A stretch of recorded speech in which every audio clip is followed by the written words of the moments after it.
चलो इस क्वेश्चन में आपके सामने इन्फॉर्मेशन दिया हुआ है कि आपके पास CO2 गैस है जिसका प्रेशर 0.5 atm है और टेम्परेचर कितना मेंशन किया सिस्टम का 1000 केल्विन। अब बोला गया है इस CO2 में से कुछ को हम कन्वर्ट करें CO में जब उसको हीट करते हैं हम ग्रेफाइट के साथ, ठीक है। और बोला गया है टोटल प्रेशर इक्विलिब्रियम का जब 0.8 atm होगा उस टाइम में Kp का वैल्यू क्या है आपको बताना है। तो ध्यान देना, सबसे पहले बैलेंस इक्वेशन लिखो। तो CO2 प्लस ग्रेफाइट का स्टेट क्या होगा सॉलिड, यहाँ पे क्या होगा गैस, कंबाइन करके बनता है 2CO। तो ये इसका बैलेंस इक्वेशन हो जाएगा।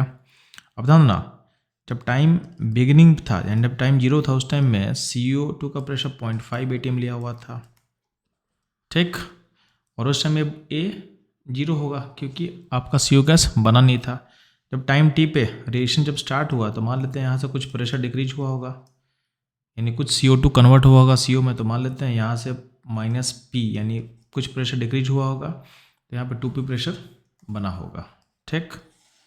अब इन दोनों का जो सम होगा, ये वैल्यू दिया हुआ है तो इनका सम क्या होगा, तो -0.5 -P।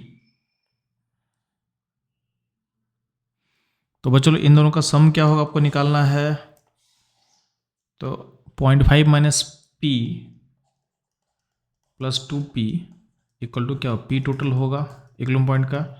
अभी वैल्यू हो जाएगा 0.5 प्लस P, ये वैल्यू हो जाएगा 0.8। तो इसे P कितना निकलेगा, ये हो जाएगा 0.3।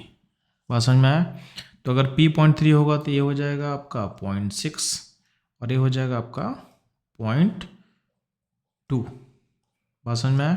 ये दोनों क्या होगा ATM में होगा।